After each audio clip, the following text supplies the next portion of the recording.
നമസ്കാരം. മഠത്തിലെ രുചിയുടെ ഒരു പുതിയ വീഡിയോയിലേക്ക് എല്ലാവർക്കും സ്വാഗതം. ഇന്നത്തെ റെസിപ്പി പറയുന്നത് വളരെ സ്വാദിഷ്ടമായ ഒരു രസത്തിൻ്റെ റെസിപ്പിയാണ്. കുറേ ആൾക്കാർക്കൊക്കെ അറിയുണ്ടാവും. പുറത്ത് പേന്ന് പറഞ്ഞിട്ട് നല്ല മഴ, ആ സമയത്ത് നല്ല ചൂടോടുകൂടി കുരുമുളക് തന്നെയാണ് അതിൽ അധികം ഇടുന്നത്. അല്ലാതെ മുളക് പൊടി ഒരുപാടൊന്നും ഇടുന്നില്ല, ജസ്റ്റ് ഒരു 1/4 ടീസ്പൂൺ മാത്രമേ ഇടുന്നുള്ളൂ. അപ്പോൾ ഞാൻ നല്ലോണം 1 ടേബിൾ സ്പൂൺ കുരുമുളക് എടുത്തിട്ടുണ്ട്. 1 ടീസ്പൂൺ നല്ലോണം കൊത്തമ്പാല മല്ലി പറയും, മുഴുവൻ മല്ലി എടുത്തിട്ടുണ്ട്. അതുപോലെ തന്നെ ജീരകവും നല്ലോണം വേണം. നല്ലോണം ഒരു 3/4 ടേബിൾ സ്പൂണാണ് ജീരകം എടുത്തിരിക്കുന്നത്. ഒരു കഷ്ണം കായം, ഒരു 1/4 ടീസ്പൂൺ ഉലുവ, അത് രണ്ടും ഞാൻ ഒന്ന് വറുത്ത് വെച്ചിട്ടുള്ളതാണ്. അതുപോലെ തന്നെ വലിയൊരു തക്കാളിയാണ്. വലിയൊരു തക്കാളിയുടെ ഒരു പകുതി നമുക്ക് അരയ്ക്കാൻ വേണ്ടിയിട്ട് വേണം, ഒരു പകുതി നമുക്ക് രസത്തിൽ അരിഞ്ഞിടാൻ വേണ്ടി വേണം. അതേപോലെ തന്നെ 2 വെളുത്തുള്ളി. ഇപ്പോൾ എല്ലാവരും ചോദിക്കും ലതിക വെളുത്തുള്ളി ഉപയോഗിക്കുന്ന, രസത്തിൽ വെളുത്തുള്ളി ഇട്ട് കഴിഞ്ഞാൽ ഇഷ്ടമുള്ള ആൾക്കാരുണ്ട് അവിടെ, മാത്രമല്ല നല്ലതുമാണല്ലോ. അപ്പോൾ 2 വെളുത്തുള്ളി എടുത്തിട്ടുണ്ട്. അതേപോലെ തന്നെ ഒരു 3-4 കുഞ്ഞുള്ളി. പെട്ടെന്ന് ഉണ്ടാക്കാൻ പറ്റുന്നതാണ് കേട്ടോ. അപ്പോൾ ആദ്യം തന്നെ ഇതെല്ലാം കൂടി നമുക്ക് മിക്സിയുടെ ജാറിലേക്ക് ഇട്ടിട്ട് ജസ്റ്റ് ഒന്ന് ക്രഷ് ചെയ്താൽ മതി, അരയ്ക്കേണ്ട കാര്യമില്ല. ഒന്ന് ക്രഷ് ചെയ്ത് കൊണ്ടുവരാം. അതിനുശേഷം തക്കാളിയും കൂടി ഇട്ടിട്ട് ഒന്നുകൂടെ ക്രഷ് ചെയ്യാം കേട്ടോ. അപ്പോൾ ആദ്യം തന്നെ ഇതൊന്ന് ക്രഷ് ചെയ്ത് കൊണ്ടുവരാം. അപ്പോൾ ഇതുപോലെ കണ്ടോ, ജസ്റ്റ് ഒന്ന് ക്രഷ് ചെയ്തിട്ടേ ഉള്ളൂ. ഇനി നമുക്ക് ഈ ഒരു പകുതി തക്കാളി ഉണ്ടല്ലോ, അത് ഇതിലേക്ക് അരിഞ്ഞിട്ട് കൊടുക്കാം. ഇനി ഇതിലേക്ക് വെള്ളമൊന്നും ചേർക്കേണ്ട കാര്യമില്ല, നന്നായിട്ടൊന്ന് മിനിമിനേനെ അരയ്ക്കേണ്ട. ഒന്നുകൂടെ 2-3-4 പ്രാവശ്യം നമുക്ക് ക്രഷ് ചെയ്ത് കൊണ്ടുവരാം കേട്ടോ. അപ്പം ഞാൻ കൽച്ചട്ടിയിലാണ് ആ രസം ഉണ്ടാക്കുന്നത്. ഒരു നെല്ലിക്ക വലിപ്പത്തിലുള്ള പുളി നല്ല ചൂടുവെള്ളത്തിലിട്ട് വെച്ചിരുന്നു, അത് നല്ലോണം അരിച്ചൊഴിച്ചതാണ്. അതിലേക്ക് ഇതാ ഇങ്ങനെ മതി, തരികളൊക്കെ കിടന്നോട്ടെ, അങ്ങനെ തന്നെ വേണം. നമ്മളിപ്പോൾ അരച്ച് കൊണ്ടുവന്നത് ആഡ് ചെയ്യുക. ഇതൊക്കെ കഴിഞ്ഞിട്ട് മാത്രം മതി നമുക്ക് ഗ്യാസ് കൊളുത്തുക കേട്ടോ. ഇതിലേക്ക് കുറച്ച് വെള്ളം വേണം എന്തായാലും രസത്തിലേക്ക്.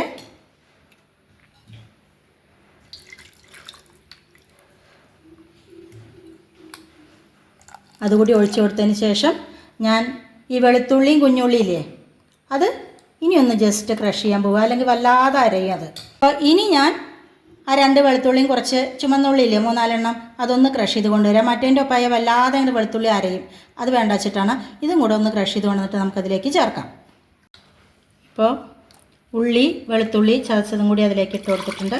ഇനി വെള്ളം കുറച്ചും കൂടെ വേണം കേട്ടോ. ഇപ്പോൾ തൽക്കാലം ഇത്രയും വെള്ളമായിട്ട് നമുക്ക് അടുപ്പത്ത് കൊണ്ടുവയ്ക്കാം കേട്ടോ. അപ്പോൾ ഇതൊക്കെ ചെയ്തതിന് ശേഷം മാത്രം മതി അടുപ്പ് കത്തിക്കുക. അടുപ്പത്ത് കൊണ്ടുവച്ചിട്ട് ഒരു 2 ഗ്ലാസ് വെള്ളം കൂടി, 2 വലിയ ഗ്ലാസ്സിലെ വെള്ളം കൂടി ഇതിലേക്ക് ഒഴിച്ചു കൊടുക്കണം. പിന്നെ നമുക്ക് ഉപ്പ്, മഞ്ഞൾപ്പൊടി വളരെ കുറച്ച് വേണമെങ്കിൽ മാത്രം മുളക് പൊടി കേട്ടോ. പിന്നെ ഞാൻ മല്ലിയില ഇടണില്ല, കറിവേപ്പിലാണ് ഇടുന്നത്. ജസ്റ്റ് ഒന്ന് തിള വന്നു കഴിഞ്ഞാൽ നമുക്ക് തക്കാളിയും കൂടി അരിഞ്ഞിട്ട് കൊടുക്കാം. കഴിച്ചിട്ട് അതുകൊണ്ട് പതുക്കെയാണ് തിളയ്ക്കുള്ളൂ, പക്ഷെ നന്നായിട്ട് ചൂടായിട്ടുണ്ട്. കുറച്ച് മഞ്ഞൾപ്പൊടി, ആവശ്യത്തിനുള്ള ഉപ്പ്, അതുപോലെ തന്നെ വളരെ കുറച്ച് മതി, ഒരു 1/4 ടീസ്പൂൺ വേണമെങ്കിൽ മാത്രം മതി മുളക് പൊടി, അത്ര ഇട്ട് കൊടുക്കാം. ഇനി ഒന്ന് തിളച്ച് വരട്ടെ കേട്ടോ. കണ്ടോ, തിള വരാൻ തുടങ്ങി. ഈ സമയത്ത് നമ്മൾ അരിഞ്ഞു വെച്ചിരുന്ന ബാക്കിയുള്ള തക്കാളിയില്ലേ, അത്ര മതി ഇട്ട് കൊടുക്കാം. അതോടൊപ്പം തന്നെ നമുക്ക് 2 ഗ്ലാസും കൂടി വെള്ളം കൂടി അതിലേക്ക് ഒഴിച്ചു കൊടുക്കാം.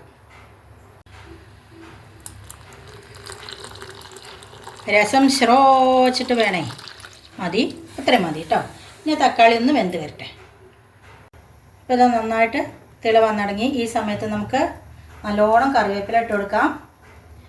പിന്നെ ഇതിലേക്ക് മസ്റ്റായിട്ടുള്ളൊരു സാധനമാണ് കേട്ടോ, ശർക്കര. ശർക്കരയുടെ പൊടിയോ അല്ലെങ്കിൽ കഷ്ണമോ എന്ത് വേണമെങ്കിൽ ഇട്ട് കൊടുക്കാം. ഞാൻ കഴിഞ്ഞ ദിവസം പലഹാരം ഉണ്ടാക്കുന്ന സമയത്ത് ശർക്കരപ്പാനി കുറച്ചധികം ഉണ്ട്. ഇങ്ങനെ ഉണ്ടാക്കി വെച്ച് കഴിഞ്ഞാൽ നമുക്ക് എപ്പോഴും എന്താ ഉണ്ടാക്കേണ്ട, അവലൊക്കെ വിളയിക്കുന്ന സമയത്തൊക്കെ എടുക്കാം. അപ്പം ഞാൻ ഇതിൽ നിന്ന് കുറച്ച് അങ്ങോട്ട് ഒഴിച്ചു കൊടുക്കുകയാണ് കേട്ടോ. മതി മതി മതി. അപ്പോൾ ശർക്കരയ്ക്ക് പകരം കുറച്ച് പാനി ഒഴിച്ചു കൊടുത്തിട്ടുണ്ട്. അപ്പോൾ അത് നന്നായിട്ട് തിള വന്നു. ഇങ്ങനെ വെട്ടി തിളയ്ക്കണം കേട്ടോ. ഉണ്ടോ, ഇതിൽ വറവ് പോലും ഇടണ്ട കേട്ടോ, വറുത്തിടും കൂടി വേണ്ട, അങ്ങനത്തെ രസമാണ്. അതുപോലെ തന്നെ ഞാൻ മല്ലിയില ഉപയോഗിക്കുന്നില്ല, എനിക്ക് അതിനേക്കാട്ടിലും ഇഷ്ടം രസത്തിൽ കറിവേപ്പില ഇടുകയാണ്. അതുകൊണ്ട് മാത്രം ഞാൻ നല്ലോണം വീട്ടിലുണ്ടായ കറിവേപ്പില തന്നെയാണ് നല്ലോണം ഇട്ട് കൊടുത്തിട്ടുണ്ട്. അപ്പോൾ ചൂട് ചോറിൻ്റെ ഒപ്പം നല്ല മഴയല്ലേ പുറത്ത് പെയ്യണ, ഇതേ മാറ്റത്തെ രസം ഒന്ന് ഉണ്ടാക്കി നോക്കും. എന്നിട്ട് എന്തായാലും ഫീഡ്ബാക്ക്സ് അറിയിക്കണം. വളരെ എളുപ്പമല്ലേ, നമുക്ക് അടുപ്പത്ത് വെക്കാൻ തന്നെ കുറച്ച് നേരം മതി. അതിൻ്റെ മുന്നെയാണ് ബാക്കി പരിപാടികളൊക്കെ. എല്ലാവർക്കും അറിയണതായിരിക്കും ഒരുവിധം, എന്നാലും ഒരു വെറൈറ്റി രസം എന്ന് പറയാം. അപ്പോൾ എല്ലാവരും ഉണ്ടാക്കി നോക്കണം, എന്നിട്ട് ഫീഡ്ബാക്ക്സ് അറിയിക്കണം കേട്ടോ. ഒന്നും കൂടെ തിളയ്ക്കട്ടെ.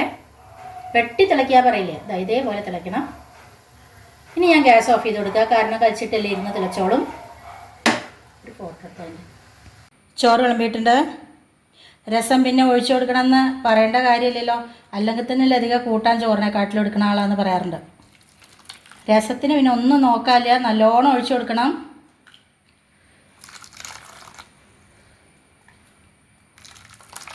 ഹായ്, എന്താ കുരുമുളകിൻ്റെയൊക്കെ മണം വരുന്നറിയോ. ഇനി ഞാനിതിൻ്റെ ഒപ്പം വേപ്പിലക്കട്ടിയാണ് എടുക്കാറ് കേട്ടോ, കുറച്ച് വേപ്പിലക്കട്ടി. മാങ്ങാക്കറി ഉണ്ട്, പെട്ടെന്ന് അപ്പോഴേക്കപ്പോഴുണ്ടാക്കിയ മാങ്ങാക്കറി. ഒരു ലേശം അതും കൂടി എടുത്തോളെ. ഇന്നിപ്പോൾ ഉരുളൊന്നും തരാൻ പറ്റില്ല കേട്ടോ, കാരണം എന്താ വെച്ചാൽ നല്ല ചൂടാണ്. അപ്പോൾ ഒന്ന് ഉരുട്ടാൻ പറ്റില്ല, കാരണം രസമാണല്ലോ. അപ്പോൾ ഒരു സ്പൂൺ കൊണ്ട് തരാം കേട്ടോ, എല്ലാവരും കഴിച്ചോളൂ. മറ്റൊരു പുതിയ വീഡിയോ ആയിട്ട് നാളെ കാണാം. അതുവരേക്ക് ടാറ്റാ.